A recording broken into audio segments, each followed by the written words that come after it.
principalmente dois textos bíblicos, e se o que nós aprendemos hoje, a partir desses textos, realmente ficar gravado em nossos corações, já foi mais que suficiente. São dois textos que nós lemos o tempo todo, e até por causa da tradução que a gente tem em português, são textos que não descem tanto, ou nós não descemos tanto no texto quanto deveríamos, né? Então, Efésios 6, de 1 a 4, diz assim: Filhos, obedecei a vossos pais no Senhor, pois isso é justo. Honra teu pai e a tua mãe, que é o primeiro mandamento com promessa, para que te vá bem e sejas de longa vida sobre a terra.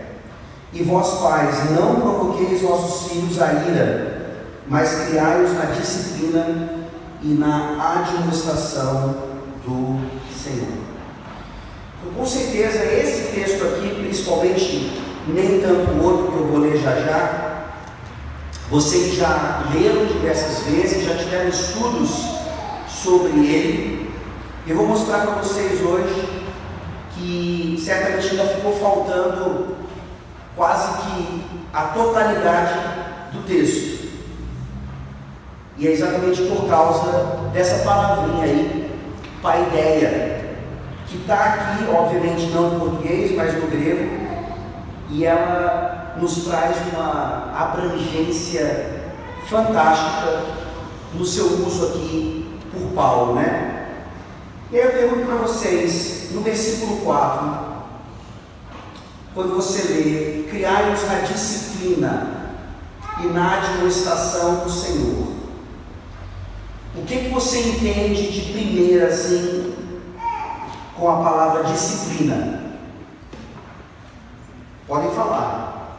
É um estudo, né? O pessoal participa, né? Correção. Alguém dá mais?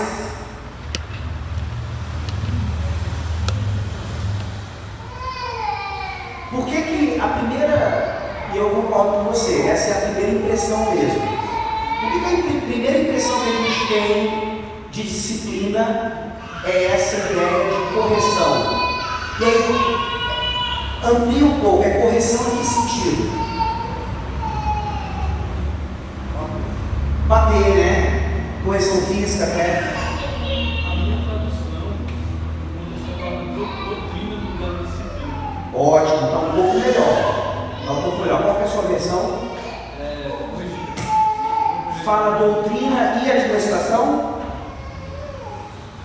Doutrina e admoestação do Senhor. Pronto. Vejam então que a própria palavra admoestação já deveria nos dar uma dica que disciplina não é tanto, ou não deveria ser tanto uma ideia de correção, até mesmo a correção física como nós temos. Só para deixar claro, envolve, tá? Não estou dizendo que não é, envolve. Mas a palavra aqui é muito mais abrangente. Vamos começar pela palavra admoestação, que é a palavra nutecia, que é inclusive a palavra que dá origem àquilo que o J. Adams definiu como aconselhamento noutético. Você já teve gabinete com o pastor Ronaldo aqui na sua igreja? O que ele faz com você, mesmo que não pareça, é aconselhamento noutético. Principalmente quando ele quer pegar pelo pescoço e realmente mudar a sua vida. Eu sei que ele não é assim, ele é bem carinhoso. Mas às vezes os pastores precisam usar o bordão para não só orientar, mas também para mostrar nuteticamente, de forma a admoestar a ovelha, o que ela precisa mudar, transformar, corrigir, assim por diante. Tá? Então isso já nos mostra, já deveria nos mostrar que a ideia de disciplina é mais abrangente. E quando você olha para a palavra doutrina, ela também fica um pouco mais, ela fica ainda limitada, mas ela amplia o horizonte. Tá? Eu queria que vocês, a partir de hoje, começassem a pensar em disciplina, principalmente quando ela aparece nas Escrituras, ao invés de necessariamente a correção física, como a gente geralmente aborda, mas como uma ideia de discipulado. Tá? Olha a raiz aí como é a mesma. Disciplina, discípulo. Tá? Do verbo disco, né? Que você sabe que numa escola, numa faculdade, tem o corpo docente e tem o corpo discente. O corpo docente é formado pelos professores e o discente, os alunos. Alunos precisam de disciplina? Sim. Qual? Qual disciplina que os alunos precisam? Sim. Mais uma vez, estou forçando vocês a pensar um pouquinho diferente. Claro, se você é bagunceiro, se você é do fundão, se você faz um monte de coisa errada, você precisa de correção. Mas antes disso, o que os alunos precisam? E vamos tirar um pouco até da área teológica, né, nesse sentido, ou da igreja. Quando você está numa escola, isso acontece mais em faculdade, mas quando você está numa escola, o que é matemática, português, ciência, são o quê? Sim, mas elas são o quê? São disciplinas, isso, muito bem, gente. Vocês estão começando a pegar. São disciplinas. Na faculdade você fala isso. Eu estou fazendo tal matéria, eu estou fazendo tal disciplina. Tá? Então comecem a entender, primeiro por essa ótica, que é a ótica mais positiva da palavra, que vai incluir também no discipulado a disciplina negativa, que é a correção, e até aqui a ideia da admoestação, se necessário for, física. E aí, para a gente passar para frente, eu queria mostrar para vocês, primeira aplicação da noite, de forma mais diretiva, quem é o principal responsável por essa disciplina, de acordo com o texto. O que você quer dizer com isso?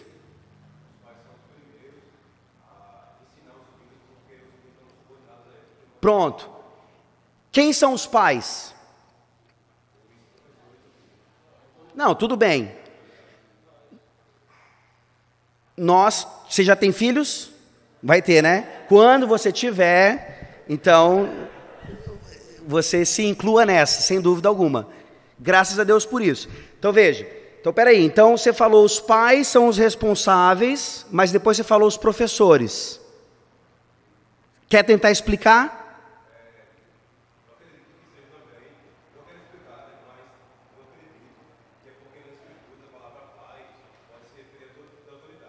Excelente. De onde você está tirando isso?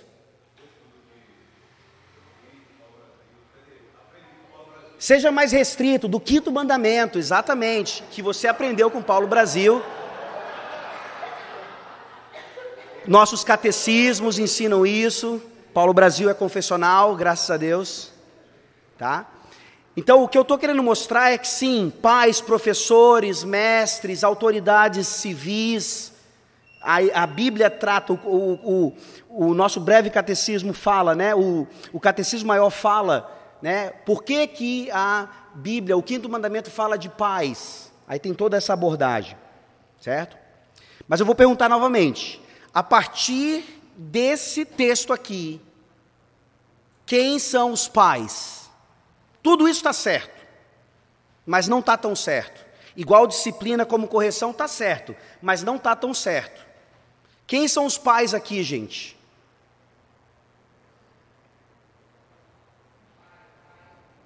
Como é que você sabe? Porque o Ronaldo soprou. Já tinha ensinado. Pronto. Dá uma revisada para a gente aí, então.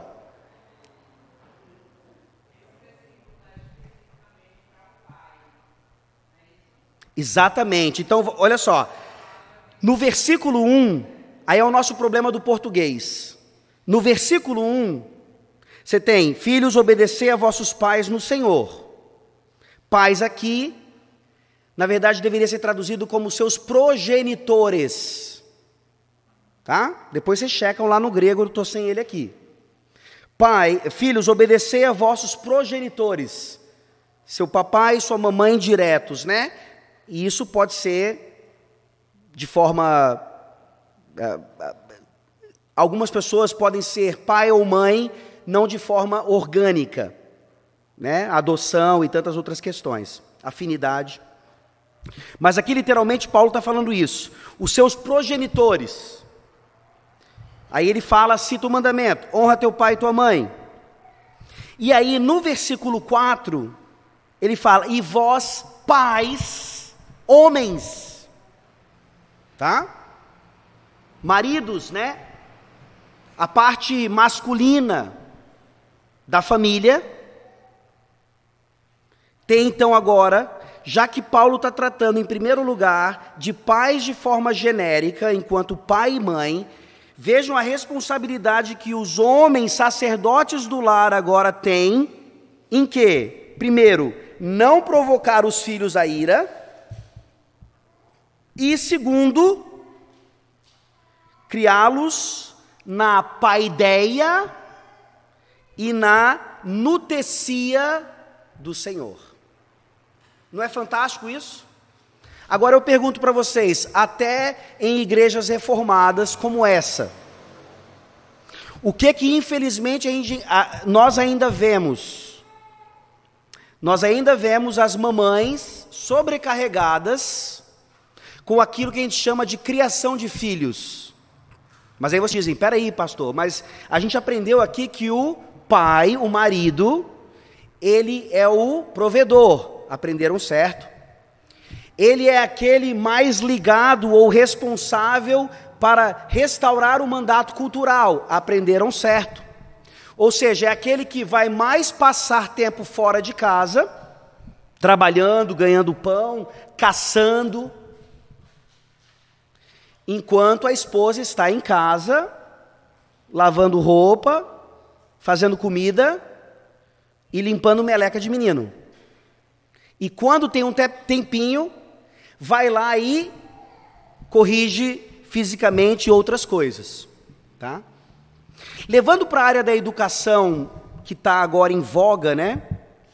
A chamada educação domiciliar, ou o homeschooling, uma das principais críticas, até dentro da igreja reformada, da igreja presbiteriana, é que o homeschooling ele acaba sendo um mommy-schooling, ou seja, a escola da mamãe, onde o pai está lá provendo, ganhando a vida, trazendo para dentro de casa o pão, e a mãe está ali ralando e tentando fazer aquilo que pactualmente nós somos chamados para fazer. Então, de forma prática, eu não tenho como entrar nesse aspecto agora, mas o que eu quero dizer para vocês é o seguinte: mesmo que nós homens sejamos aqueles, obviamente, que vão estar mais fora de casa por causa das necessidades do mandato cultural, ainda assim a responsabilidade primordial da paideia dos filhos é nossa, dos homens. E aí nossas mulheres continuam sendo, para o bem delas, nossas auxiliadoras, tá? Isso vai desde uma implicação bem minuciosa como, então a mãe não pode disciplinar o filho fisicamente, tem que esperar o pai chegar em casa? Talvez. Tá? Talvez seja o caso de ter que fazer logo e depois prestar o relatório. Mas o que nós vemos aqui é que até aquele que pega, aí eu não sei como é que vocês corrigem fisicamente aqui, tá? Aquele que pega no chinelo para corrigir fisicamente o filho ou a filha, é primordialmente, prioritariamente o homem. Você já deve ter experimentado isso, tanto recebendo uma palmada, quanto dando uma palmada. né? Uma vez, eu já tinha 15 anos de idade, minha mãe recebeu uma ligação de um capitão do Exército, do Colégio Militar de Brasília. Sim, eu estudei no Colégio Militar de Brasília, isso explica algumas coisas. E aí o capitão, de forma precipitada, ele falou para minha mãe: olha, se seu filho continuar assim, ele vai ser expulso da escola. Minha mãe não precisou ouvir mais nada. Meus pais, diferentemente de muitos outros, eles não tinham a tendência de me defender. Pelo contrário. Eu sempre estava errado até que se provasse o contrário. E aí eu cheguei em casa e levei uma surra. 15 anos de idade. Só que a surra era da minha mãe. E não estava doendo. Então eu tive que fingir que estava doendo para que ela, então, né, se acalmasse ou ali a gente pudesse fazer outras coisas no dia. Mas meu pai nunca me bateu. Nunca. Mas eu preferia que ele tivesse me batido todas as vezes, ao invés de me pegar e tentar me corrigir da forma como ele me corrigia, gritando ou falando como um pai fala com um filho. Por quê? Porque mesmo que nós não fôssemos de uma família do pacto, meus pais são romanos, e eu cresci no romanismo, estruturalmente, a mãe pode vir com uma vassoura, com um rodo, chicote. Eu apanhava de rebenque, negócio de dar em cavalo assim. Não adianta. Pode machucar um pouquinho, principalmente se a criança é um pouco menor e tal. Mas quando o pai vem, por isso que eu falei, ou você já deve ter experimentado isso, levando a bronca ou dando a bronca. Quando o pai vem, são outros 500. Por quê? Porque Deus constituiu a família exatamente assim. Tá? Então veja como nós, maridos reformados, ainda fazemos, tanto na correção física, como principalmente na paideia agora, de uma forma mais abrangente. Vá falar com a sua mãe. Vá resolver com a sua mãe. Pai, tal, posso ir em tal lugar? O que sua mãe disse? Então são coisas que parecem pequenas, mas demonstram ainda o quanto nós estamos nos eximindo do nosso papel primordial de sermos os educadores pactuais dos nossos filhos. Então, sem dúvida alguma, pai e mãe têm essa prioridade, e dentro do pai e mãe, o pai agora a prioridade ainda maior. E aí agora a gente entra na questão da paideia em si de forma mais abrangente. E aí eu pergunto para vocês já ouviram essa palavra? Já leram em algum lugar? Já descobriram agora que ela é traduzida na Escritura por disciplina ou doutrina, tem um outro lugar na própria tradução mais comum, onde a palavra é traduzida de forma mais adequada, tá? O que vocês conhecem dessa palavra aí, paideia?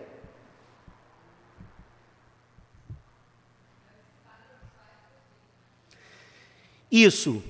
Você aprendeu isso em pedagogia, não foi? Letras? Melhor ainda. Letras português? Inglês? Ótimo. Melhor curso do mundo. Eu só não fiz o inglês, o português eu fiz. Tá?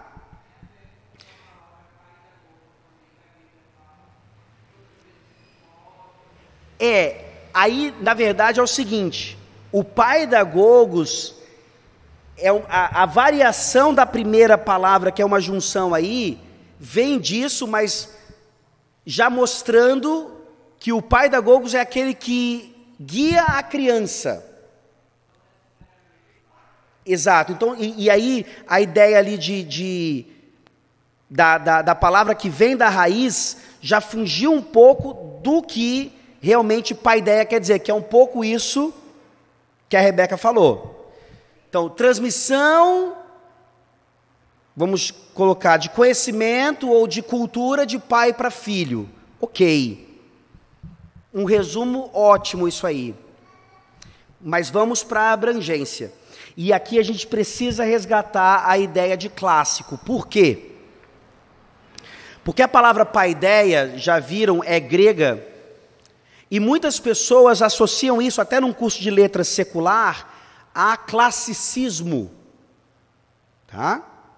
Então era algo que, por exemplo, Platão traz ali na sua República, que depois é desenvolvido por Aristóteles. E aí, tanto no Império Grego como no Império Romano, os cidadãos, não só no núcleo familiar, mas toda a cidade ou toda a polis, ela era treinada para se tornarem os melhores cidadãos possíveis para servir a polis. E aí você tinha esse ciclo que a gente sabe hoje que é vicioso, tá?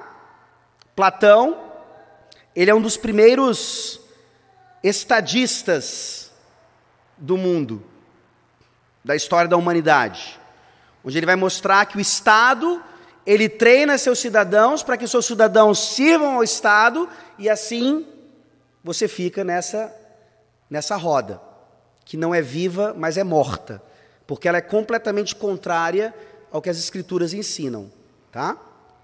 Então, o que é um clássico? Aqui eu acho que você responderia CSA e CRB, é isso? Em Maceió, é isso? É. Oi? Pronto. E aí, claro, né, lá no Piauí não tem times tão expressivos como CSA e CRB, mas você compara, né, esporte e náutico, já começa a ficar. Fla-Flu, Brasil e Bélgica, não, aí não é clássico, né, já é outra coisa. Os clássicos começam agora, principalmente com os times aí ficando cada vez mais afunilados. E aí, claro que no nosso contexto aqui, clássico é algo como essa figura, não está dando para ver direito, tá? Não sei se não tem como apagar aquela luz ali só, né? Enfim, aquele quadrinho, depois vocês podem pesquisar. Pronto, melhorou só um pouquinho, mas tudo bem. É a Escola de Atenas, é um quadro famosíssimo, tá? Vocês sabem aí na história, né, que a arte renascentista, ela é renascentista exatamente porque ela tenta resgatar a ideia do classicismo grego-romano, tá? E desse renascimento, dessa cultura renascentista, vem a influência para a reforma protestante, tá? Então, é bom ser clássico, é bom ser humanista, no sentido bíblico da coisa, que é a volta às fontes, a volta àquilo que verdadeiramente é clássico, ou é clássico à luz das Escrituras. Então, ali no centro, quando você tiver a oportunidade, você vai lá e pesquisa e vê o quadro, você tem Platão e Aristóteles, tá? Platão é o mais velhinho, ele era um mestre de Aristóteles. Platão queria que Aristóteles fosse o seu sucessor em Atenas, na escola, na Academia de Atenas, mas por razões políticas isso não aconteceu. Então, você vê na direita, ou à direita, Platão está apontando para o céu, e à esquerda, Aristóteles está com a mão assim. Esse quadro, ele consegue resumir para a gente não só a história da pedagogia ou da educação, mas ele resume para a gente a história da filosofia. Tá? Então, Platão está mostrando, a filosofia, ela é idealismo. Nós não conseguimos aprender ou conhecer nada sem o transcendente. É por isso que tem muita gente que fala que Platão foi para o céu, mesmo não conhecendo o Evangelho do Senhor Jesus Cristo. Ele falava de Deus, da alma eterna. Claro que ele era crente, só faltava confessar a fé, ou seja, faltava tudo. Já Aristóteles, quando ele aponta para cá, faz assim com a mão, ele está falando, não, a filosofia, ela é toda materialista, das coisas que nós podemos perceber e ver e sentir. Não é que Aristóteles negava o transcendente, ele só falava assim, de uma forma geral, não tem como conhecer. É daí que vem a palavra, por exemplo, metafísica, que para nós é diferente, tá? Eu estou dando aqui várias dicas para vocês me chamarem de novo. Tipo, vamos estudar isso numa outra vez. Agora a gente está concentrando numa coisa específica. Então, Aristóteles escreveu uma obra chamada Física. Aí ele falava, o que está além disso é metafísico, não tem como conhecer. A gente se preocupa com as coisas daqui. Aí você pega, tem variações, mas na pedagogia, ou você é mais transcendente ou mais imanente. E em qualquer área, especialmente quando você trata de humanas, ou você é mais idealista ou mais materialista. Ok? Tudo isso para mostrar simplesmente que a ideia de paideia realmente estava na mente desses homens. Mas por que estava na mente desses homens e não está na sua mente? Por que a Rebeca tem que aprender a palavra paideia num curso de letras? Você fez em Salvador? Provavelmente de um professor ou uma professora absolutamente ímpios. Por quê? Se a palavra está aqui no grego, e também na Septuaginta, né, no grego, lá na tradução do Velho Testamento. Bom, isso mostra o quanto é necessário, não apenas que os ministros do Evangelho conheçam as línguas originais, mas como também o povo da igreja, mesmo que não seja especialista na língua, conheça a palavra de Deus, ou pelo menos termos importantes, tanto no hebraico como no grego. Isso é, para nós, uma espécie de manifestação de vergonha, mais uma vez. Manifestação de vergonha acontece o tempo todo, né? Você vê na rua dois homens, agora tem as mulheres também, né? Mas geralmente dois homens de camisa branca e gravata, com a plaquinha aqui. O que eles estão fazendo? Vocês nunca viram? Aqui não tem? Pronto. O que eles estão fazendo? Eu achei que vocês iam falar evangelizando. Está errado. Pregando a gente pode até... Estão pregando doutrina errada, né? Evangelizando não estão porque eles não têm o evangelho.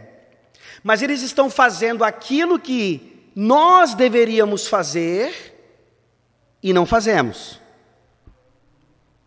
Você tem os adventistas do sétimo dia. Amanhã o nosso tema vai ser, na escola dominical, sobre o dia do Senhor. Foi o pastor Ronaldo que pediu, tá? Se vocês quiserem reclamar com alguém, reclamem com ele. Você olha para os adventistas do sétimo dia e eles dão um banho na gente em relação ao que é o guardar o dia santo. Eles estão errados. Não entenderam agora que a antiga aliança, ela se transformou na nova aliança. Não é que ela não serve mais para nós, mas Deus, na sua descontinuidade de tantas coisas, nos mostra agora que o Shabat, o sábado cristão, é o primeiro da semana e não o último. Então a gente pode pegar vários exemplos, né? Pega o espírita, né?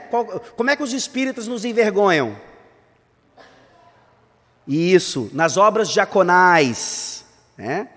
E assim por diante. Então Deus, Ele na sua providência, Ele vai nos mostrando aí o que falsas religiões, seitas estão fazendo, e a igreja verdadeira, cristã, reformada, calvinista, presbiteriana, não faz. E isso é mais uma vergonha. Gregos e romanos, completamente pagãos, eles fizeram de paideia algo que nós deveríamos fazer. E na história agora, quando você fala de paideia, a primeira coisa que as pessoas lembram é desses povos, e não do cristianismo que segue a tradição judaica naquilo que a Bíblia faz. A nossa tradição é judaico-cristã, né? E na verdade, paideia parece não ter nenhuma relação com o que nós entendemos ser igreja. Essa pitadinha que eu queria trazer para vocês hoje é exatamente a ideia de que paideia não só deveria fluir dos nossos poros, tá? Mas, como a Rebeca falou, aí a gente começa a entender um monte de coisa. Se a Rebeca estiver certa e paideia for algo como transmissão de cultura de pais para filhos, o que é isso em outras palavras? Talvez você entendesse que o tema do estudo hoje seria educação cristã, mas eu fiz questão de dizer que é educação pactual. Qual é a ideia do pacto? Dentre várias, né? Mas qual é a ideia do pacto? Salmo 78. Abre lá, por favor. Salmo 78.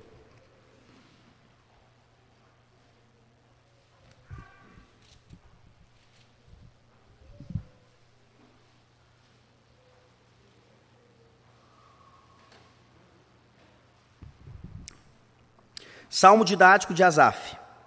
Escutai, povo meu, a minha lei, prestai ouvidos às palavras da minha boca. Abrirei os lábios em parábolas e publicarei enigmas dos tempos antigos. O que ouvimos e aprendemos, o que nos contaram nossos pais, não encobriremos a seus filhos, contaremos à vindoura geração os louvores do Senhor e o seu poder e as maravilhas que fez. Ele estabeleceu um testemunho em Jacó, instituiu uma lei em Israel e ordenou a nossos pais que os transmitissem a seus filhos, a fim de que a nova geração os conhecesse, filhos que ainda hão de nascer. Olha aqui, maravilha. Se levantassem e, por sua vez, os referissem aos seus descendentes. Para quê? Para que pusessem em Deus a sua confiança e não se esquecessem dos feitos de Deus, mas lhe observassem os mandamentos. Paideia! Nós devemos ser um povo, se é que somos pactuais de fato, cuja identidade é essa, paideia. Por isso que Paulo vai usar a palavra lá em Efésios 6, quando nós ainda, por nossa ignorância, e podemos botar a culpa na tradução, ainda restringimos paideia a simplesmente pegar o meu filho, mesmo que seja o pai, o marido, o sacerdote do lar, e dê umas palmadinhas nele. Faz parte, mas é muito pouco para o tamanho do tesouro que é essa paideia, tá? Então, de fato, a palavra nos remete a algo clássico, mas eu tenho que tomar cuidado com isso. Aqui eu vou pular. Exatamente para mostrar para vocês essa ideia. Está começando a ressurgir no mundo, e isso faz parte de um avivamento que Deus está fazendo, ok?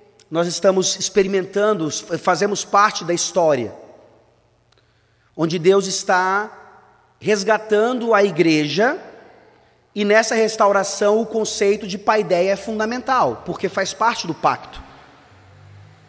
E nesse sentido, vocês vão ouvir, se já não ouviram, a ideia da educação clássica. Tá? Isso está crescendo muito, está chegando no Brasil com toda a força, até junto com o movimento de educação domiciliar. Mas eu gostaria de chamar a atenção para vocês, para nós tomarmos cuidado, para não idolatrarmos a educação clássica, nem idolatrarmos a educação domiciliar, nem idolatrarmos, vamos dizer isso, a própria paideia. Por quê? Eu já mostro para vocês. Satanás é assim, ele quer deixar a gente na ignorância, aí você começa a aprender, aí ele fica furioso. Aí ele sabe que ele não vai conseguir tirar aquilo da sua cabeça. O que ele faz? Ele faz com que você transforme aquilo que é bom, que você precisa saber, em um ídolo. E aí você fica nesse pêndulo. Ou você é ignorante, ou você é altamente soberbo e acha que conhece paideia ou várias outras coisas da vida cristã e aquilo não faz a menor diferença na sua vida. É só um conceito abstrato que torna você um cristão mais reformado, mas isso não tem a menor diferença na sua vida. Por quê? Porque isso não faz parte da comunidade da igreja. E eu vou chegar no final mostrando a aplicação primordial. Por isso que a educação clássica, ela precisa ser necessariamente pactual. Senão, você vai ter aqui, um exemplo, esse cara, David Hicks, que é um cara que segue o classicismo Platão. Ele fala o seguinte, a primeira característica de uma escola clássica é sua confiança na dialética. Tá? Então, em outras palavras, seria o debate pelo debate. A gente está sempre construindo teologia, trazendo isso para a gente agora, mas é só debatendo. Você é a favor disso, eu sou contra aquilo, a gente vai debatendo e tal, e é isso que nos impulsiona. Tá, mas qual é a conclusão? Qual é a verdade bíblica? Não interessa. Nós temos as nossas diferenças e vamos continuar vivendo assim. Não, eu não estou perguntando isso, eu estou perguntando o que a Bíblia diz. Não interessa o que a Bíblia diz. Porque nós somos dialéticos, nós somos acadêmicos, a gente vai construindo a nossa teologia assim. Eu faço mestrado e doutorado, e tem teses e teses e teses. Sim, mas o que a Bíblia diz? E aí essa é a resposta de Chesterton, que é um filósofo cristão, que segue o classicismo de Agostinho, e ele fala, o propósito de uma mente aberta é o mesmo propósito de uma boca aberta, ela deve ser fechada em algo. Então, graças a Deus, e eu louvo a Deus mesmo, por vocês serem uma igreja que fecham a boca de vocês em algo. E é isso mesmo que vocês têm que fazer. No que a Bíblia diz, no que a confessionalidade diz à luz das Escrituras, no que a herança reformada diz acerca de tantas teorias e práticas. O que é ser pactual? E nesse sentido, como aplicar paideia? E não ser apenas mais um conceito agora filosófico. Que legal, mais um no meu vocabulário de filosofia cristã. Não. Cuidado para a gente não idolatrar essas coisas também. Essa ilustração é muito legal. Mark Twain, um escritor norte-americano, ele costumava fazer uso de muitos palavrões e xingamentos. Um belo dia, sua esposa, cansada de tanto ouvi-los, vai até ele e calmamente repete todas as palavras obscenas ouvidas até aquele dia. Quando ela terminou, Twain disse, querida, você conhece as palavras, mas você não sabe o tom.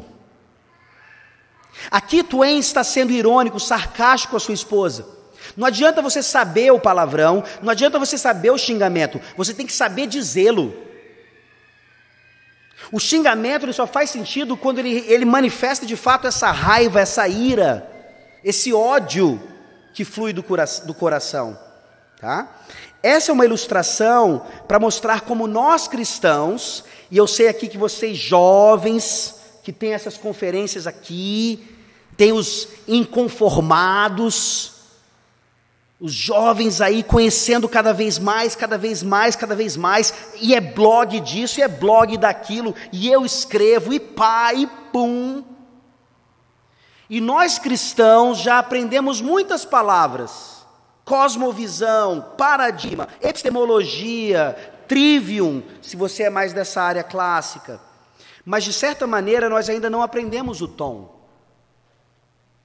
Cosmovisão cristã não é a mesma coisa que um jargão de cosmovisão cristã. E aqui eu estou usando agora a palavra cosmovisão para trazer um sinônimo mais próximo do que é paideia. Juntando com o Salmo 78, e a gente tenta definir paideia. Paideia, então, é essa transmissão de cosmovisão pactual, de geração em geração, até a volta do Senhor Jesus Cristo, para a restauração do mandato cultural, mandato social e mandato espiritual, expansão do reino. Aí você pode ampliar, e a gente não tem ideia do que a igreja seria capaz de fazer com tudo isso em mente e na prática, tá? Então, aplicando mais uma vez, você pode ter um blog cristão, usar essas palavras. Se você nunca usou, tá? Vou dar uma dica aqui. Se você nunca usou assim, você está lá escrevendo, você usa assim: esse é o axioma máximo da teologia. Se você nunca usou a palavra axioma, você tem que usar. Mas você tem que saber o que você está falando. Você não pode simplesmente escrever porque é bonito, porque as pessoas querem ouvir, para mostrar que você é inteligente, ou que você leu tal livro. Você tem que saber o que é cosmovisão de fato, para você transmitir isso adequadamente, e não ser apenas um xingamento sem valor algum. Olha essa citação que fantástica, que é do Douglas Wilson, que é o autor do livro que os homens estão estudando aqui, Fidelidade, aliás, um livro fantástico. Né? Se vocês já conseguiram passar aí do primeiro capítulo, né? O primeiro capítulo, todo mundo lê assim. Se for ler em voz alta, todo mundo lê assim, né? Tipo, tem essa palavra na Bíblia, a gente não pode falar sobre isso e tal. Olha o que o Douglas Wilson escreveu.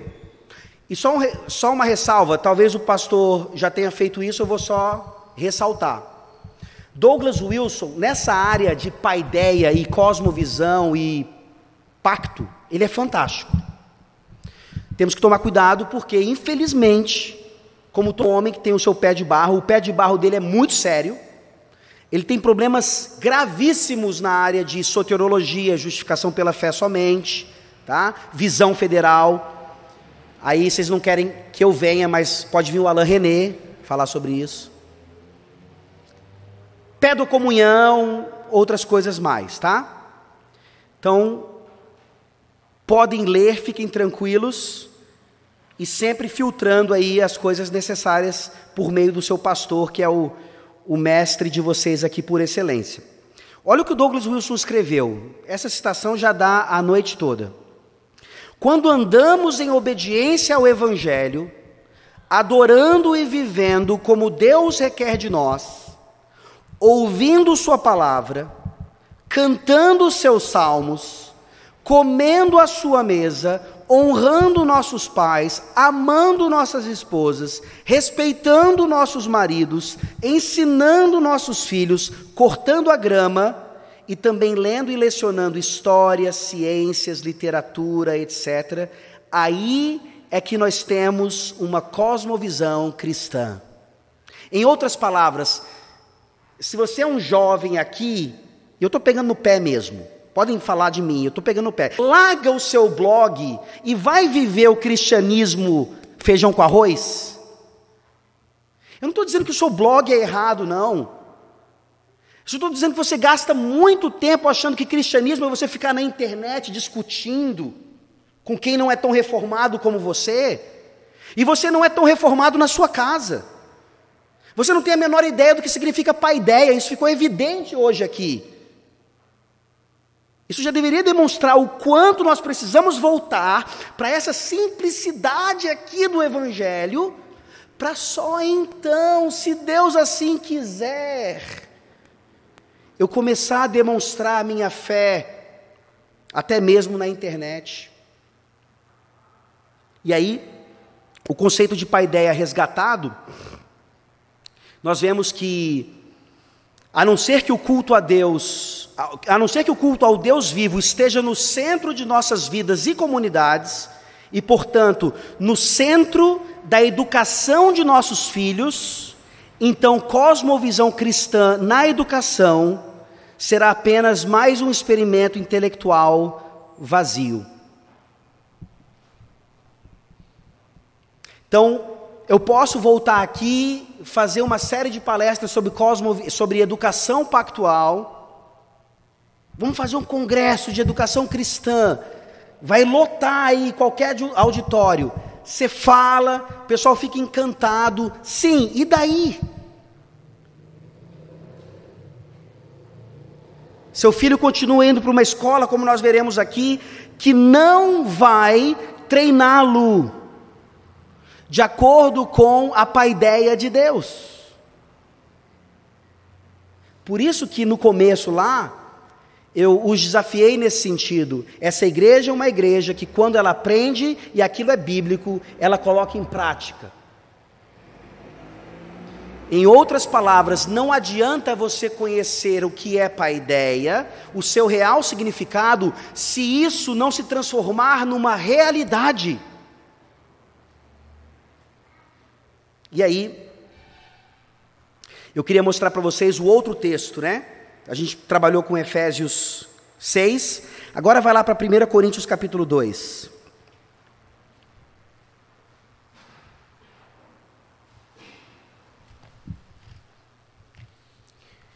Agora eu vou trazer o verdadeiro desafio. 1 Coríntios capítulo 2.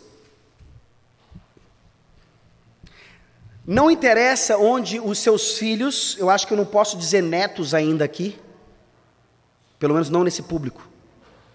Não interessa onde eles estejam estudando. E eu não conheço Maceió tão bem assim, se eu estiver enganado vocês podem me corrigir depois. Em qualquer escola aqui em Maceió, de católica romana a particular sem nenhuma confessionalidade, e isso não existe, a adventista ou pública, nenhuma escola em Maceió consegue nos ajudar a treinar os nossos filhos para que eles sejam exatamente um fruto da paideia de Deus. Aristóteles, ele usou a palavra psíquicos para descrever homens e mulheres no seu máximo potencial, ou seja, o produto final do processo da paideia clássica. Lembra que eu falei? Platão, Aristóteles, pega toda aquela carga clássica, todos tinham o mesmo objetivo. A polis, o Estado, treina os cidadãos, para que esses cidadãos sejam, então, cada vez mais psíquicos, aqui seria psiquicoi, né, no plural. E nesse sentido, então, é bem fácil. Quanto melhor e mais bem treinado o cidadão, melhor e mais bem próspera ou mais próspera a pátria. Brasil, uma pátria educadora. Qual é a solução do Brasil? Será que ninguém percebeu isso? Educação neles. Dá mais livro, constrói mais escola, tira mais do seu dinheiro para fazer mais escola. Não pode ter analfabeto no Brasil. É isso que vai mudar o Brasil. Falso, completamente falso.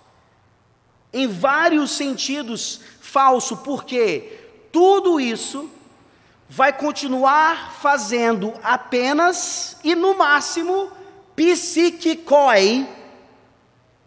E o que Paulo fala de psiquicoi aqui em 1 Coríntios 2, a partir do versículo 6? Prestem atenção, por favor. 1 Coríntios 2, a partir do versículo 6. Olha que contraste sensacional. Entretanto, expomos sabedoria entre os experimentados, não, porém, a sabedoria deste século, nem a dos poderosos desta época, que se reduzem a nada. Mas falamos a sabedoria de Deus em mistério, outrora oculta, a qual Deus preordenou desde a eternidade para a nossa glória. Sabedoria essa que nenhum dos poderosos deste século conheceu, porque se a tivessem conhecido, jamais teriam crucificado o Senhor da glória. Mas como está escrito, nem olhos viram, nem ouvidos ouviram, nem jamais penetrou em coração humano o que Deus tem preparado para aqueles que o amam. Mas Deus nulo revelou pelo Espírito, porque o Espírito a todas as coisas perscruta, até mesmo as profundezas de Deus.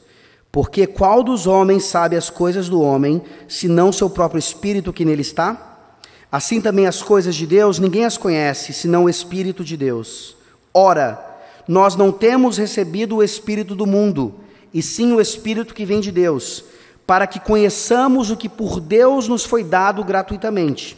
Disto também falamos, não em palavras ensinadas pela sabedoria humana, mas ensinadas pelo Espírito, conferindo coisas espirituais com espirituais. Ora, o homem natural, qual que é a tradução aqui de homem natural? Qual que é a palavra no grego? Só que está no singular mesmo. Psíquicos. Isso. Olha o que Paulo está usando. De propósito, ele está pegando um termo da filosofia grega, e eu quero crer aqui que ele de propósito está citando Aristóteles, como ele faz lá em Atenas, citando os poetas e os filósofos de Atenas. Ele está falando, o psíquicos aqui, o grande cidadão romano, o grande cidadão grego, o grande cidadão treinado na melhor paideia clássica. O que ele fala? Ele não aceita as coisas do Espírito de Deus, porque eles são loucura, e não pode entendê-las, porque elas se discernem espiritualmente. Porém, o pneumáticos, o homem do Espírito, o homem espiritual traduzido aqui, ele julga todas as coisas, mas ele mesmo não é julgado por ninguém, pois quem conheceu a mente do Senhor que o possa instruir? Nós, porém, temos a mente de Cristo. Vou fazer só uma aplicação rápida aqui. Pelas promessas de Deus, a partir do pacto, e a responsabilidade que nós pais, principalmente os homens, temos de transmitir a paideia de Deus, de geração em geração, de acordo com as promessas, os nossos filhos são pneumáticos ou psíquicos? Isso, pneumáticos. Eu não estou dizendo que eles são eleitos, eu não estou entrando nesse aspecto da teologia, que é um outro debate. Eu estou dizendo que pela promessa, é por isso que eles são batizados e vão ser treinados para fazer a sua profissão de fé o mais cedo possível. Eles são pneumáticos. Eles são filhos e filhas espirituais. E volto à lista que eu citei anteriormente. Não interessa onde o seu filho espiritual esteja na escola aqui. Aquela escola, sim, em maior ou menor grau, não vai treiná-lo de acordo com a sua condição. Vai treiná-lo para que ele seja cada vez mais psíquicos. Aí, meu filho, se você se contenta com isso, ótimo. As escolas, e principalmente as mais caras e até as religiosas, elas vão fazer o seu filho um bom cidadão, vão fazer seu filho passar no Enem, vão fazer seu filho ter uma boa profissão, ganhar muito dinheiro, colocar os seus netos em escolas assim, para continuar o ciclo. O sistema quer isso. As escolas produzem isso. E alguns ainda têm a ousadia de dizer, eu espero que isso não aconteça aqui, nem passe pela sua cabeça. Alguns têm a ousadia de dizer, mas eu fui para a escola particular, eu fui para a escola pública, eu fui para a escola católico-romana, eu fui para a escola adventista, eu fui até para a escola presbiteriana, e olha onde eu estou. Bem empregado, bem casado, presbítero da igreja, eu estou bem. Esse pensamento que eu acabei de descrever para vocês, eu sempre ouço, sempre, não tem uma vez que eu não ouça, depois de estudos assim. Esse pensamento, nós criticamos, quando a gente fala assim, por que mulher não deve pregar a palavra de Deus? Eu conheço 1000 pessoas que se converteram debaixo de ministério feminino. Aí você imediatamente levanta e fala assim, isso é pragmatismo. Corretamente. O argumento que eu disse anteriormente, que eu estudei em escola particular, que não era bíblica e eu estou bem hoje, é pragmatismo também.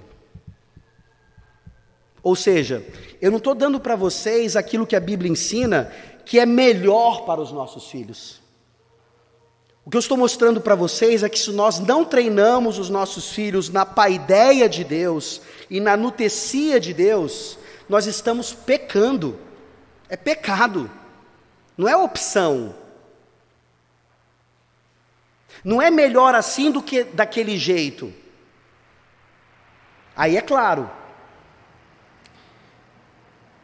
Aí a gente chega dentro da providência de Deus e a gente olha para Maceió, para Teresina, onde quer que seja no Brasil, infelizmente, e não tem opção. É igual quando chegar em outubro agora, né? Quem que você vai votar? No melhor candidato? Ou no menos ruim? Pelo menos lá você pode votar nulo ainda, para sua consciência não ficar tão mal. Mas você tem que botar o seu filho na escola, na menos ruim. Ou entender, estudar, conversar como igreja e ver que hoje, graças a Deus, pela sua providência, está chegando no Brasil cada vez mais forte uma alternativa muito boa, que é o homeschooling, a educação domiciliar, que eu sei que para muitos crentes ainda é um bicho de 7 cabeças, para as nossas famílias é um bicho de 7 cabeças, e assim por diante.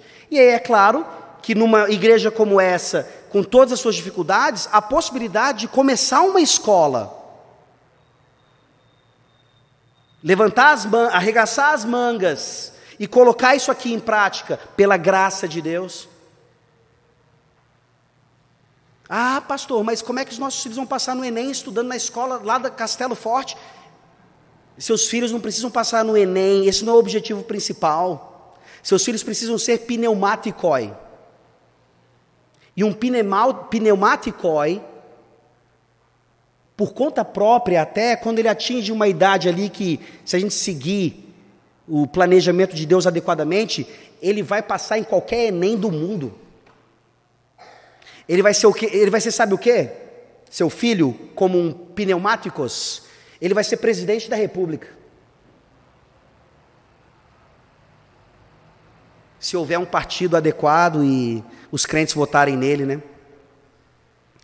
Então Paulo aqui, ele está descaradamente pegando o conceito de Aristóteles, jogando no lixo e mostrando qual é o conceito, qual é o resultado da paideia de Deus. É a formação de homens que ele chama aqui espirituais, e que ele conclui como tendo a mente de Cristo. Se o seu filho tiver a mente de Cristo, você acha que ele vai chegar onde? Sabe qual é a resposta? Ele vai ter condições de ser um gari para a glória de Deus. Você quer que seu filho seja um gari? Não. Bate na madeira, faz o sinal da cruz, vamos nos benzer, Deus nos livre que os nossos filhos sejam garis. Mas vocês estão entendendo a ilustração? Se o nosso filho for um gari, como um homem espiritual, para a glória de Deus, ele está restaurando o mandato cultural. E sabe o que ele vai ser capaz de fazer? Ele vai montar a empresa dele de coleta de lixo. E vai ganhar muito dinheiro, e vai devolver muito dinheiro para o reino de Deus. E vai investir muito dinheiro em uma escola cristã, para que os meninos aprendam que ser gari não é nada indigno, mas que Deus pode fazer com que eles trabalhem na NASA. Não pela NASA em si, mas aqueles que têm a mente de Cristo, eles é que devem desenvolver os foguetes, pintarem os quadros, escreverem as sinfonias, serem mães, donas de casa, para a glória de Deus. E aí, só para a gente finalizar, Paulo nos ensina que os filhos da aliança devem ser criados na paideia de Deus. Diferentemente dos pais em Éfeso, quando ele está escrevendo isso aqui, a quem essa ordem foi dada em primeiro lugar naquele contexto, Paulo está resgatando uma ideia, ele não está inventando uma ideia. Aliás, tomem muito cuidado com isso, uma argumentação é que nós estamos pegando a ideia dos gregos e dos romanos e transformando em algo cristão. Não. Se tem alguém que pegou algo emprestado de alguém, foram os ímpios que pegam emprestado de nós. Eles são usurpadores, nós somos filhos do reino. Agora tem um problema, os filhos do reino, eles não fazem o que o pai manda. Aí as pedras vão clamar. Aí os adventistas vão guardar um dia santo na semana. Aí os mormons vão levar a mensagem do inferno para outras pessoas. Os espíritas vão entregar a cesta básica. Porque os filhos do reino não estão fazendo. Então, diferentemente dos pais em Éfeso, nós temos uma herança de mais ou menos 2000 anos, e eu estou sendo bonzinho, porque essa herança é judaico-cristã. A paideia é lá do Éden, não é a partir de Jesus Cristo, ou daquilo que nós entendemos que é a nova aliança. Ou seja, a maior parte do trabalho já foi feita. Nós não precisamos inventar a roda, nós só precisamos fazê-la rodar. Na nossa geração, nós só precisamos fazê-la rodar. Deixa eu só ler essa situação, prometo que eu vou acabar. Só com mais uma lá. Essa é a citação de um pedagogo cristão, que traz um testemunho da sua própria vida. Chris Schlecht, ele fala assim: eu acreditava em Deus desde a infância e nunca abandonei esta crença. Mas a cada lição, em cada classe, o dia inteiro, todos os dias, durante 12 anos, eu era ensinado a pensar como um ateísta no contexto acadêmico. E eu nem sabia que estava sendo doutrinado.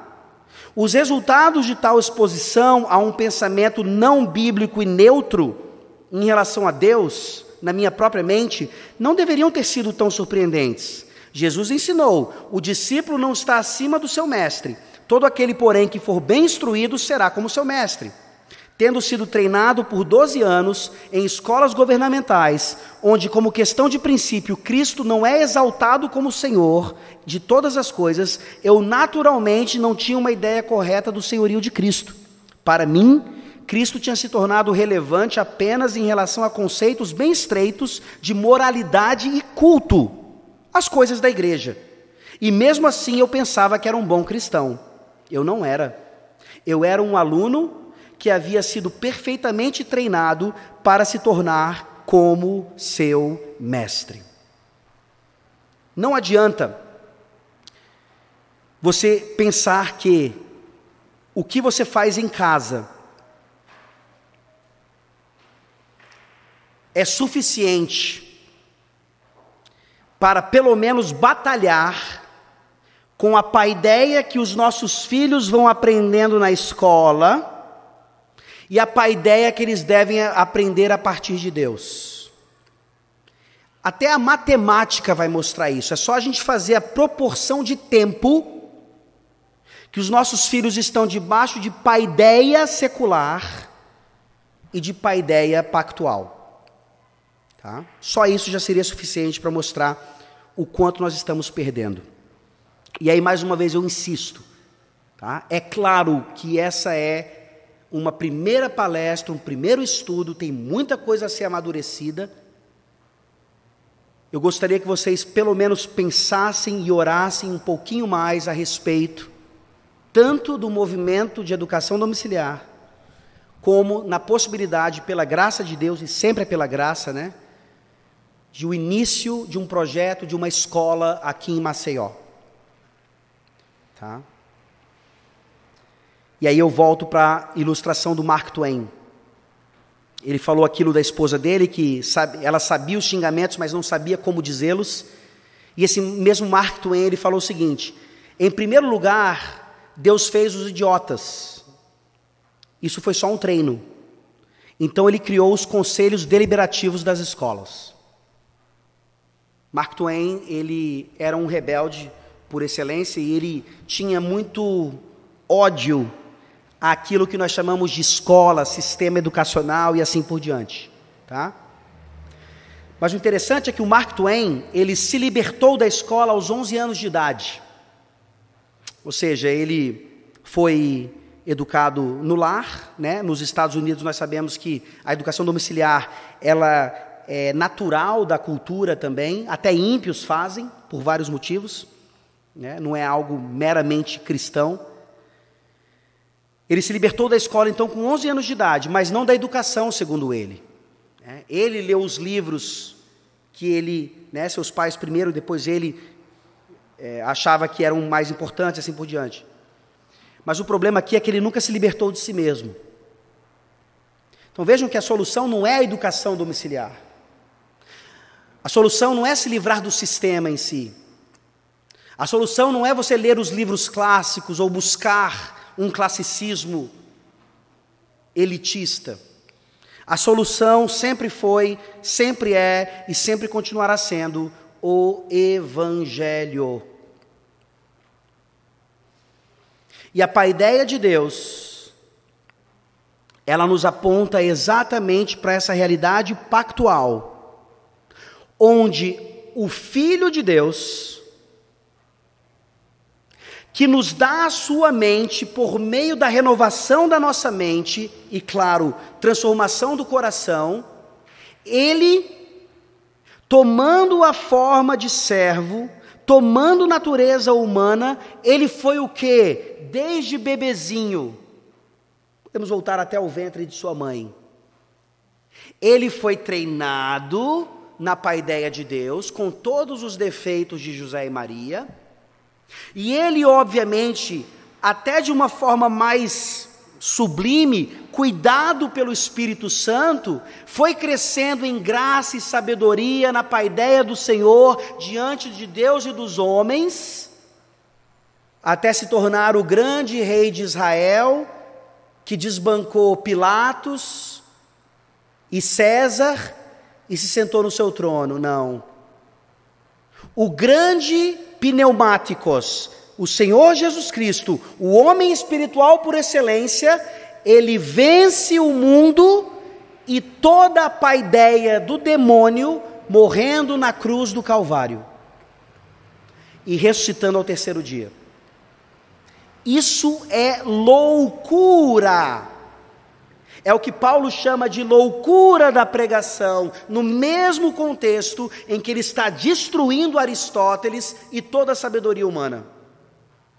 E vocês sabem bem da história, ele ressuscita ao terceiro dia, e hoje ele está aqui, nessa igreja, como ele sempre está, falando para vocês, por meio do ministro de vocês, que vocês precisam entender melhor qual é a responsabilidade da igreja em relação à paideia de Deus. E esse entendimento deve ser transformado em prática. Lutero,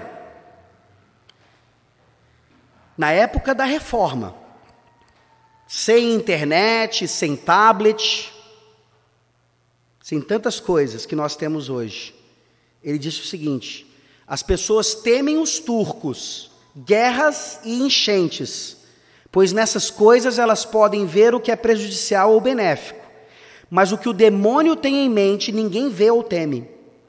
Porém, onde nós daríamos um vintém para nos defender contra os turcos, nós deveríamos dar 100 vinténs para nos proteger contra a ignorância, até mesmo se apenas um menino fosse ensinado a ser um verdadeiro homem cristão, e aqui a gente poderia parafrasear, um pneumáticos, pois o bem que tal homem pode conquistar é incalculável.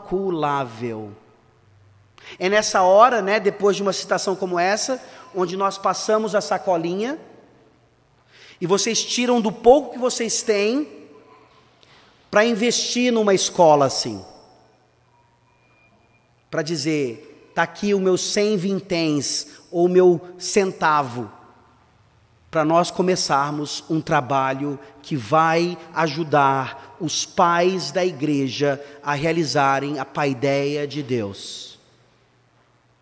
Abra sua Bíblia em Lucas 6, de 46 a 49.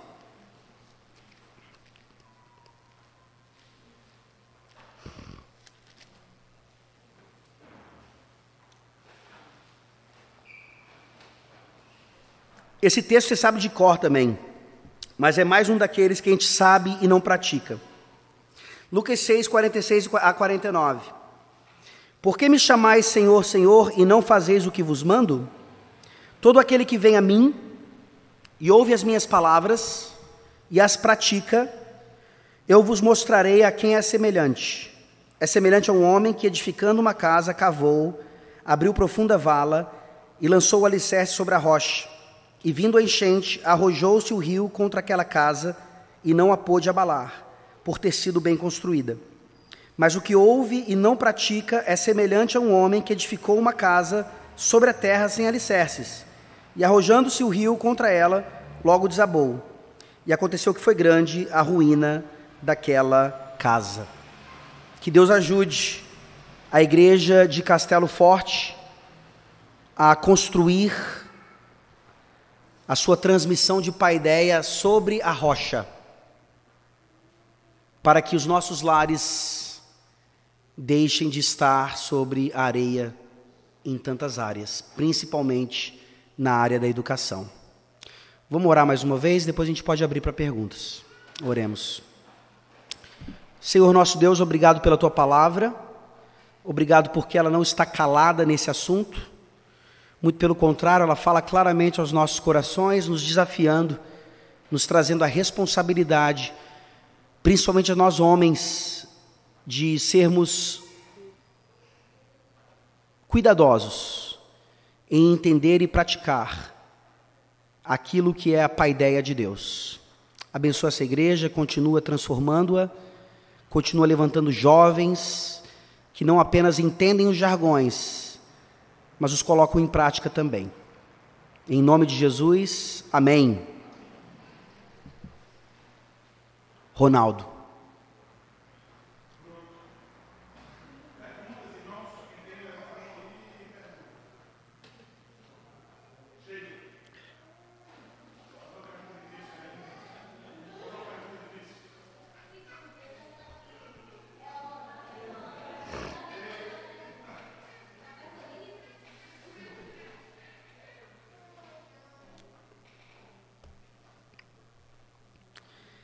Eu vou ajudar vocês então. Vamos lá para 2 Timóteo 3:16.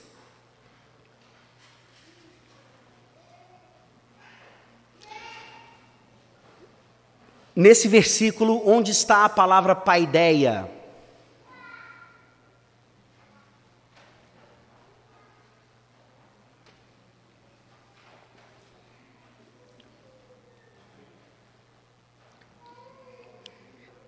Não necessariamente, porque depende da sua... Lê para mim a sua tradução aí do 16, que é diferente.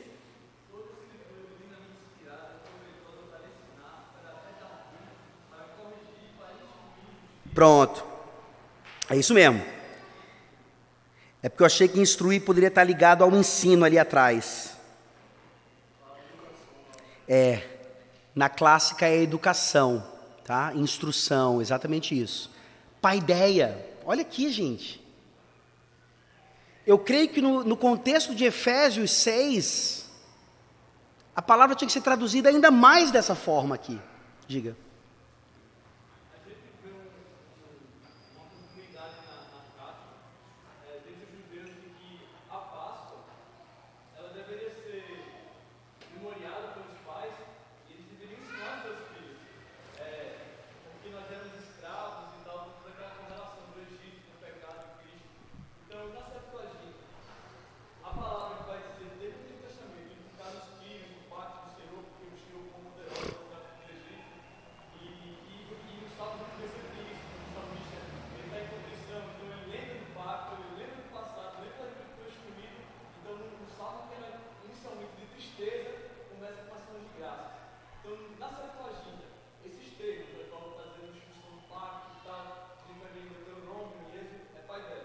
Isso, exatamente. É paideia ou variantes da raiz.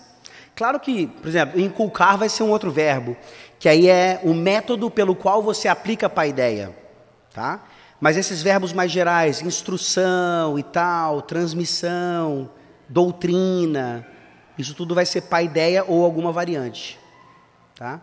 É interessante que no livro de Abacuque, eu não vou lembrar agora exatamente onde, mas no capítulo 1, a palavra paideia está lá, mas mais no sentido de disciplina física mesmo. Lembrando disso, tá? Eu deixei claro.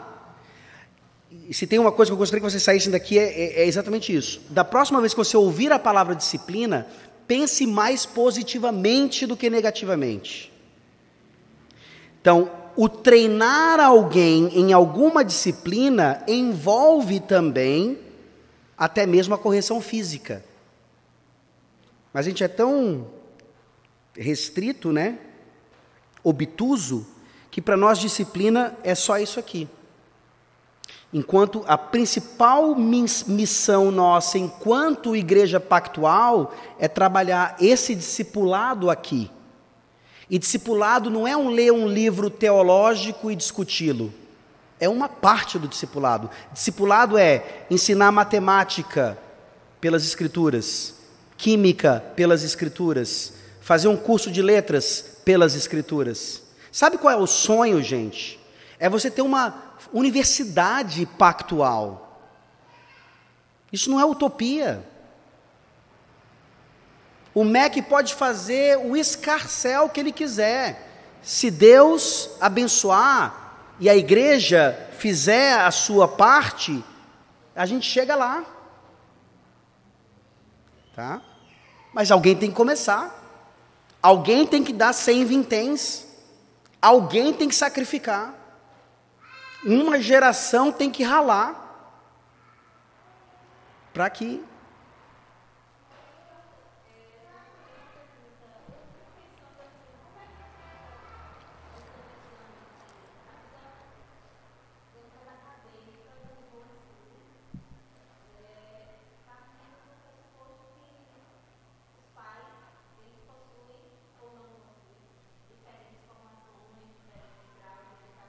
Certo.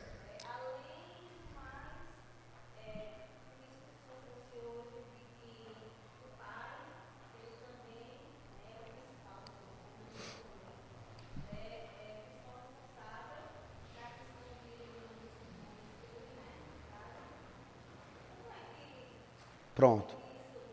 Tem várias soluções, a gente já está caminhando para a prática aí, né? Só desmistificando duas coisas. Primeiro, vou usar 2 exemplos. Primeira, ilustração bíblica. E a gente tem que tomar cuidado com a falácia do especialista. Quem tem que ensinar matemática para os nossos filhos? O especialista em matemática. Onde é que nós aprendemos isso das Escrituras? Veja, se eu chegar à conclusão que o especialista em matemática tem que ensinar o meu filho, qual deveria ser o pensamento do pai e da mãe? Então vamos especializar em matemática. Aí você pergunta, mas isso não é fácil e tal. Concordo plenamente. Então a gente desmistifica um pouco essa ideia do especialista, tá bom? Em outras palavras, não querendo generalizar, é melhor você ter a mente de Cristo e saber menos matemática que um PhD em matemática sem a mente de Cristo. Se eu puder ouvir um amém para isso, tá? Então, você entraria num caixote feito por um agricultor para lhe proteger de um dilúvio?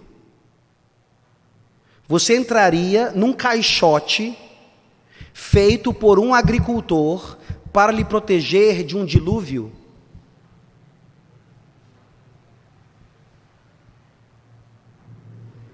Qual era a especialidade de Noé em engenharia naval? Qual foi a única atitude de Noé em relação à construção de um caixote que deveria simplesmente flutuar quando a terra fosse inundada pelas águas do dilúvio. Mais uma vez, eu não estou querendo generalizar, tem muito mais coisa envolvida aqui, ele simplesmente foi obediente. Ele saiu da arca, não continuou a sua carreira de engenheiro naval, ele plantou uma vinha, cultuou a Deus, foi beber vinho e se embriagou.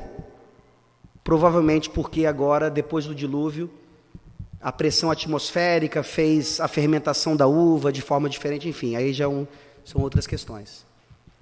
Tá? Então é mais ou menos isso. De modo algum, o homeschooling ou a educação por meio de uma escola mais formal, né, como a gente entende, exime o pai ou o crente de buscar excelência acadêmica. E aí a minha outra ilustração.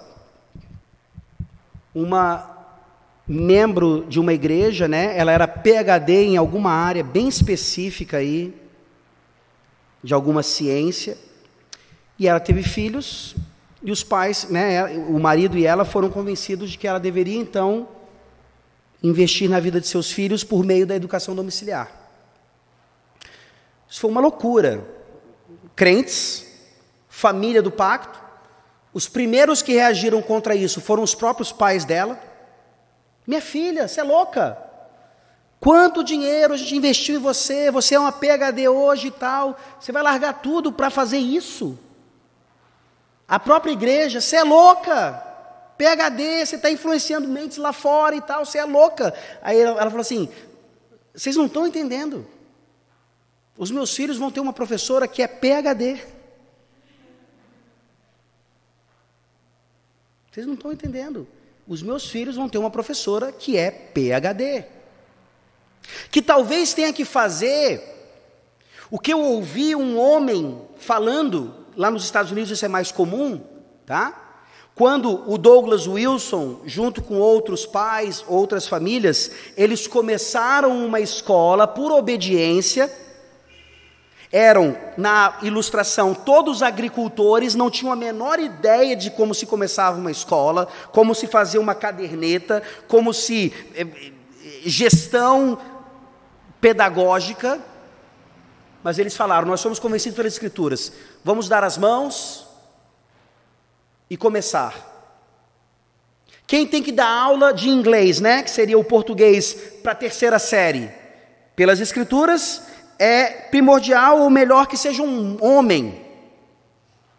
Então, o pai tinha o filho na terceira série, ele levanta a mão e fala, eu dou aula.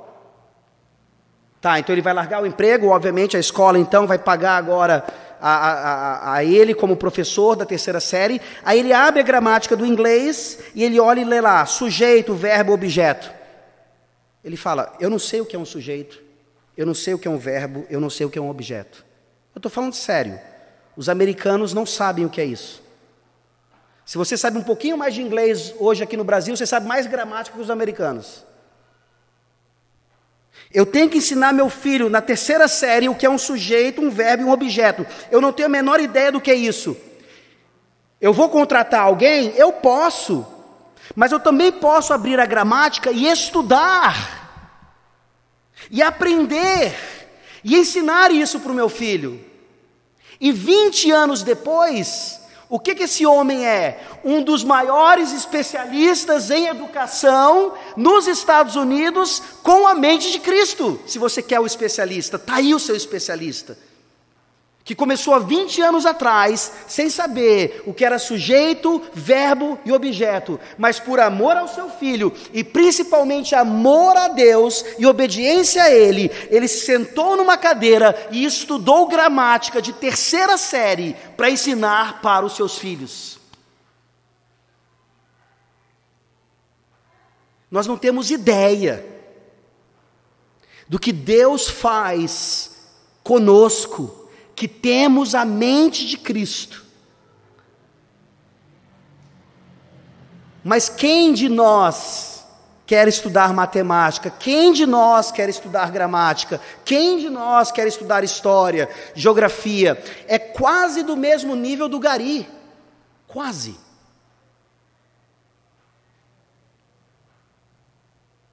Vocês não têm ideia do que Deus vai fazer com vocês, com a mente de Cristo, ao dominarem essas coisas por causa do reino de Deus. E aí, de forma bem prática, desmistificando também, claro que haverá pais que não terão tantas condições assim. Para que serve a comunhão do corpo? Homeschooling não é pai e mãe ensinando, homeschooling é a igreja envolvida. Eu contrato então o irmão que sabe matemática, eu contrato então o irmão que sabe gramática, eu contrato então o irmão que... E os tutores então, fazendo, ou ajudando, melhor dizendo, ajudando os pais na sua tarefa. Aí, peraí, tem um monte de família fazendo homeschooling, tem um monte de irmão que Deus treinou nessas áreas, você junta isso, o que é que você tem? Uma escola, mas não tem lugar.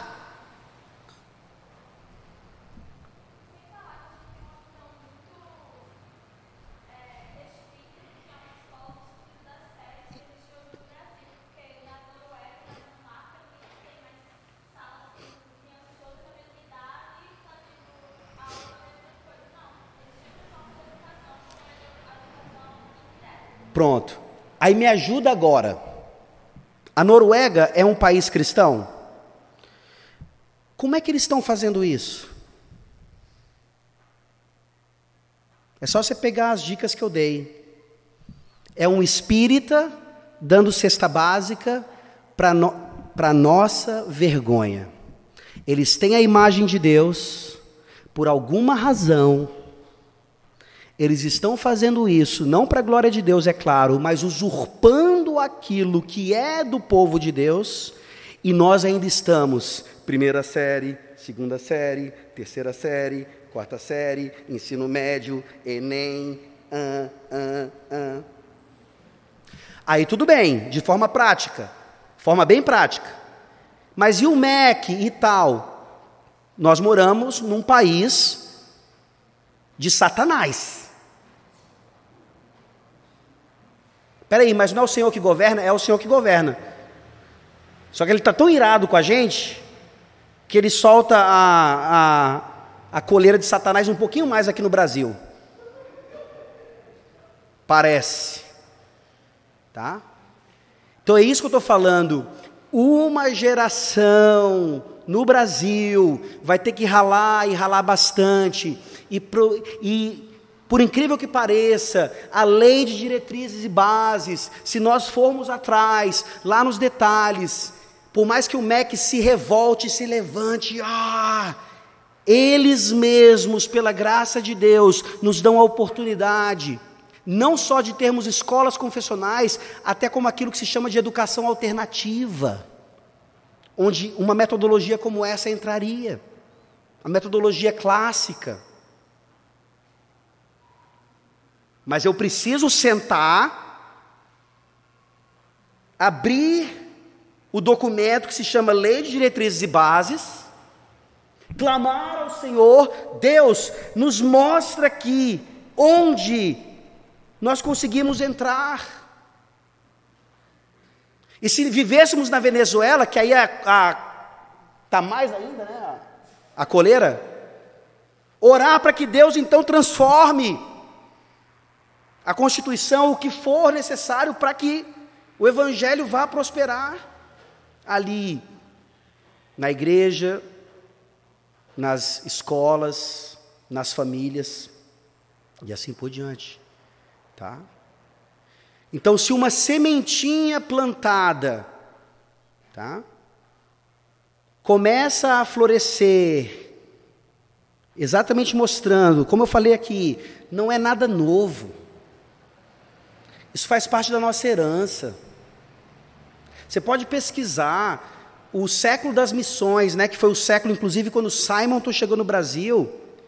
Os missionários presbiterianos, eles começavam a igreja e do lado da igreja a escola.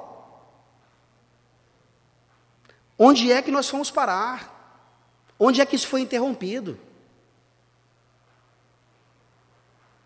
Precisamos resgatar essas coisas, nem que seja por meio da educação domiciliar. Pelo menos no começo. Tá? Não foi uma pergunta ainda, já desmistificando. Vocês talvez ouçam que a educação domiciliar é a única forma que um verdadeiro pai cristão tem para ensinar o seu filho se ele realmente for reformado. Isso é falso. A educação domiciliar é uma alternativa que obviamente flui das Escrituras e que imprescindivelmente então se torna uma realidade onde nós montamos uma escola, cooperativa, associação, chame do que for, porque as famílias unidas então, pactualmente criando seus filhos na paideia de Deus, fazendo isso juntos, num prédio como esse, debaixo da mangueira, onde quer que seja, vão estabelecer uma estrutura onde filhos da aliança serão treinados como homens e mulheres espirituais. É simples, mas é muito difícil. Porque eu e você, lá no fundinho da nossa mente, que é de Cristo, descansamos e pensamos, mas eu estou bem. E nunca tive esse tipo de treinamento. A gente precisa vencer esse pragmatismo nocivo, que é tão claro para nós em algumas áreas. Nessa ainda está meio adormecido, né? Uma coisa um pouco adormecida. 9h15 já, gente. Diga. Para alguém?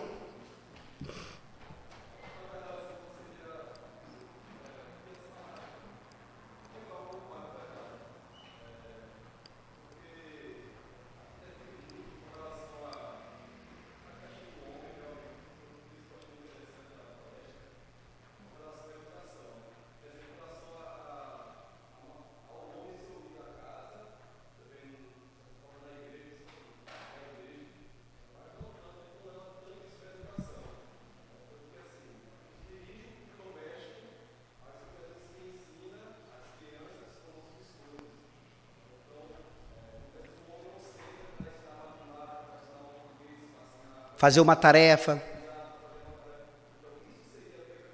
Com certeza. Perfeito. Quer ver uma coisa que é pecaminosa? Não sei se acontece aqui. Vamos ver. Tchan, tchan, tchan, tchan. Primeiro, não digam que eu disse que agora as mães não podem mais fazer isso. Eu não estou aqui ensinando para vocês machismo cristão, até porque isso não existe. O que eu estou dizendo é que homens se escondem atrás de suas esposas para não realizarem suas tarefas primordiais. Ok? Segundo, quem é que dá aula de escola dominical aqui para o departamento infantil?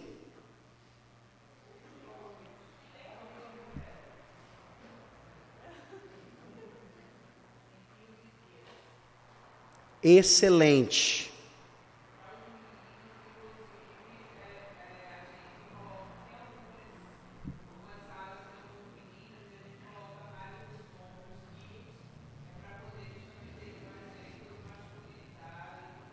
Pronto. E aí você olha, né, infelizmente, para outras igrejas, onde muito provavelmente são mais as tias que dão aula e tal. Os presbíteros podem ser os tios também, de vez em quando, pelo menos. Ótimo. Perfeito. Só falta a escola aqui então, Ronaldo. Isso. Já, né?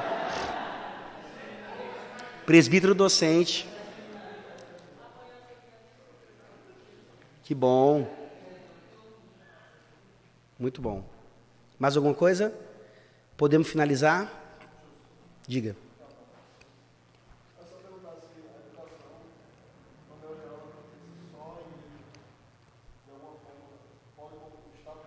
Não.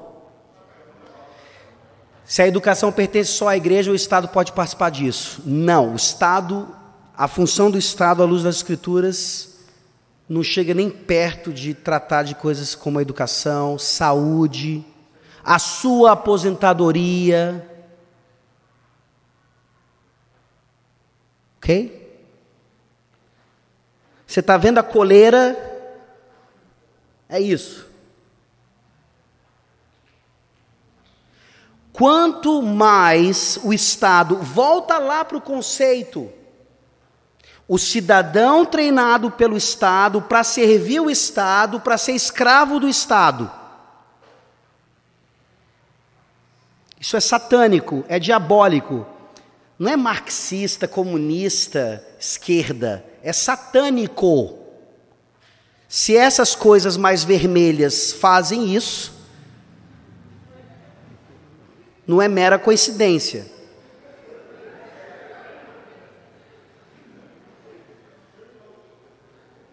Mas aí, um outro momento, né, para mostrar política, igreja, Estado, eclesiologia. E aí não necessariamente é função da igreja em si, mas a igreja, porque ela é formada por famílias responsáveis pela educação, então ela tem esse poder corporativo de educar. Aí vai entrar um outro aspecto, um outro debate, que esse debate é interessantíssimo. Se a igreja é responsável pela educação apenas dos filhos da aliança ou também dos filhos do mundo. Tá?